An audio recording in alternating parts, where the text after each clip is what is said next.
Level 1. The recruit. You have a rifle. You do not yet have a name that matters. Here's the thing nobody puts on the poster. The cold gets you before the enemy does. You're standing in a trench that isn't yours, it belonged to a Soviet unit 2 weeks ago, and you can still find their things buried in the frozen dirt when you dig. A spoon.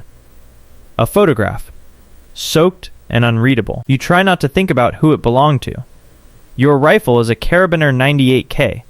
You've fired it 11 times in training.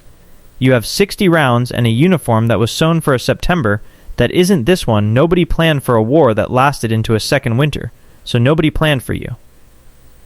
The thermometer drops past -30. Your feet are wet by 10 in the morning and frozen solid by dark, and there's a specific, wet, cracking sound that you learn to recognize as a man losing toes he won't get back. You have 10 men in your squad. You learn 3 names. Ask the corporal why he doesn't bother with the rest, and he'll give you an answer you won't understand yet, but you will. Here's what he doesn't tell you. You have about a 50-50 shot at seeing spring. You see spring. Level 2. The survivor. You now know things that will keep you alive, or won't. A year changes a person. It changed you into someone the new arrivals watch out of the corner of their eye the way you watch the veterans. Once. Here's what you've learned that they haven't. You trade cigarettes for bread, not the other way around. The supply sergeants smoke more than they eat.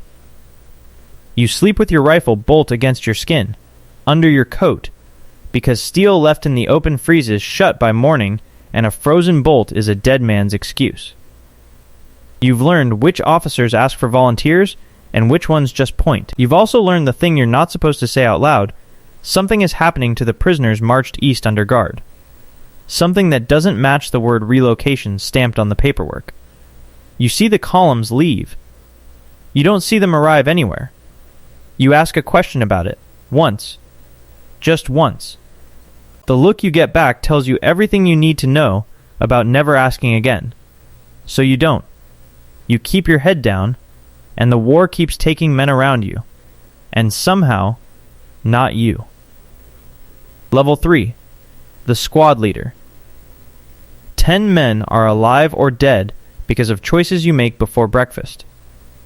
Squad leader now. The army has a name for how they train you Auftragstaktik, which sounds impressive until you understand what it actually means.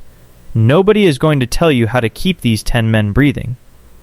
They'll just tell you what needs to happen, and the how is yours to carry. The replacements keep arriving thinner than the last batch, trained for weeks instead of months. One of them 17, lying about his age. Everyone knows it doesn't know you're supposed to check a rifle bolt for ice before you trust it with your life. You teach him. He makes it 11 days. You write letters home for men who never learned their letters.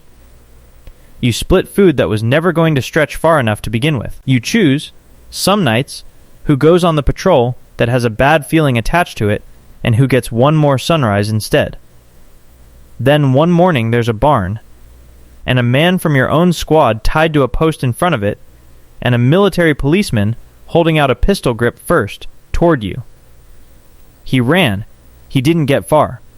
Now it's your turn to decide what happens next, and there's really only one decision the army will let you make. Your hand doesn't shake.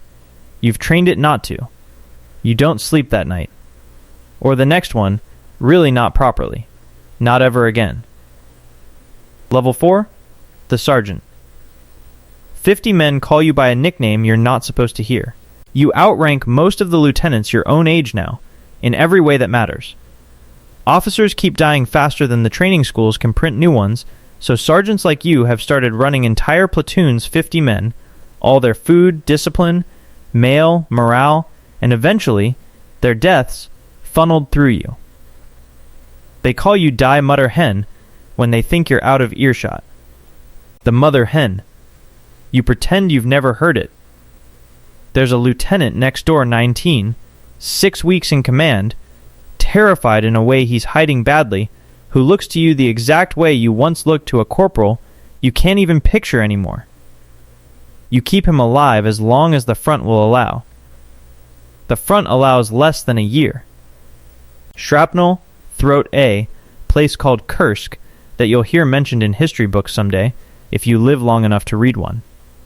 You write the letter to his mother yourself, because nobody else on the line ever met him well enough to know what to say.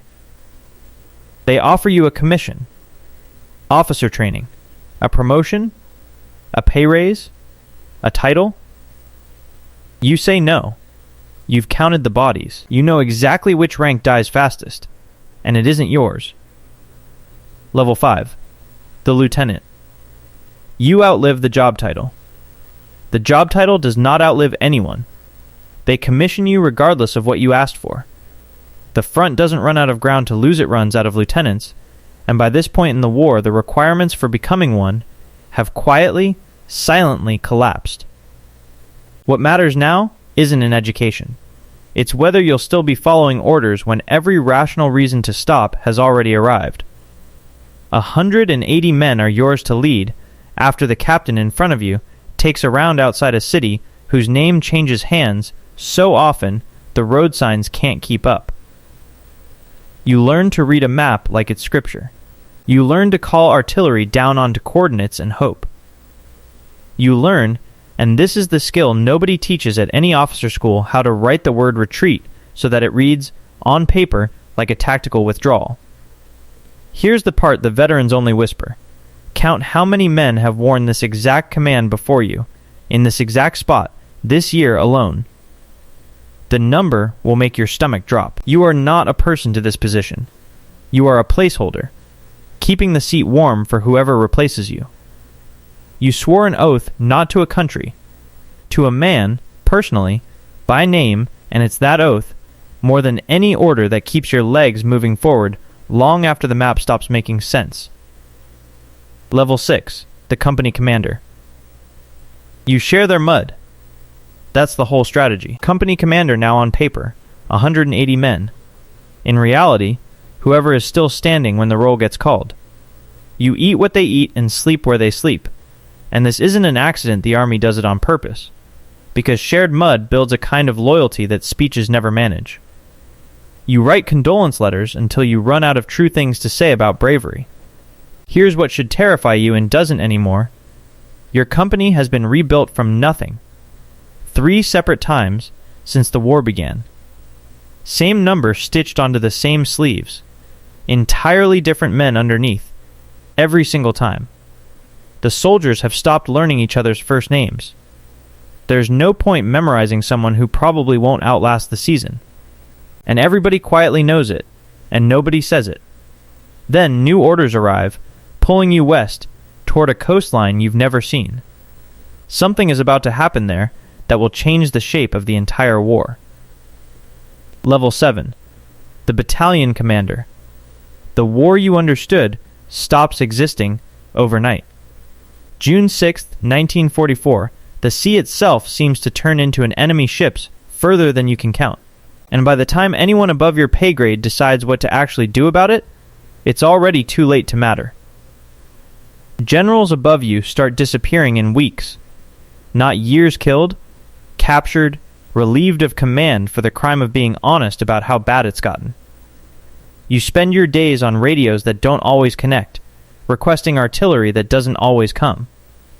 Writing reports that keep explaining, again, why the line moved backward again. By late summer, your battalion barely functions. More than half your men are gone. The replacements are 17-year-olds who 6 months ago were in school, standing shoulder to shoulder with men your own father's age who were pulled from desk jobs and handed rifles they've never fired. You start hearing things you're not supposed to hear: a bomb, a briefing room, an officer with one hand who almost changed everything. Almost, the purge that follows makes questioning orders, out loud, one of the most dangerous things a man in uniform can do. The salute itself changes. You raise your arm the new way without thinking about it anymore. That, more than anything, tells you how far you've traveled from the boy who once asked a question and got a look that ended the conversation forever. Level 8. The General. 12,000 men. On paper. The paper is lying. You're a general now, commanding what a piece of paper insists is 12,000 men. The real number is smaller, and everyone above you already knows it, and nobody's changing the paper. One man above you has been making every meaningful decision about this front personally since the winter that nearly killed you at 19, and the generals who tell him uncomfortable truths don't stay generals for long. Some get relieved, some get worse. The ones who see the whole collapsing picture most clearly are, more than once, the ones who choose to end it on their own terms rather than watch it finish them. You go to a funeral roughly every couple of weeks now. Sometimes there's enough of the man left to actually bury. Everyone under your command already knows how this ends. Nobody will say the sentence out loud, because the sentence itself is treated as a crime worth a bullet, same as running. So you keep signing. You keep sending boys into ground that both of you already know isn't worth the cost of taking it. The machine has stopped needing you to believe in anything. It only needs the signature. Level 9. The Prisoner.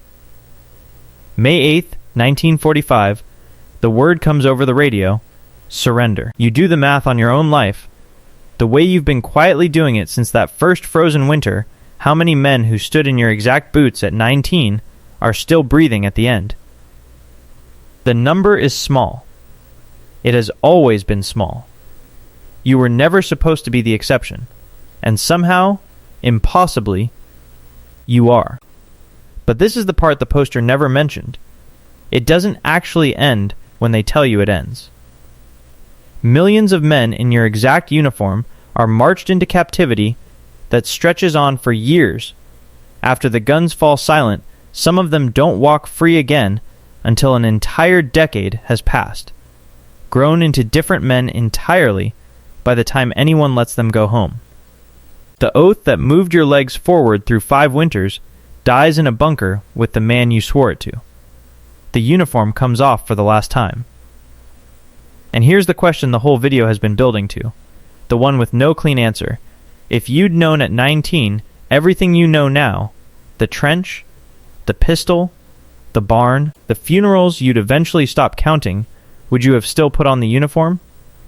You'll never actually get to answer that. Nobody who lived it does.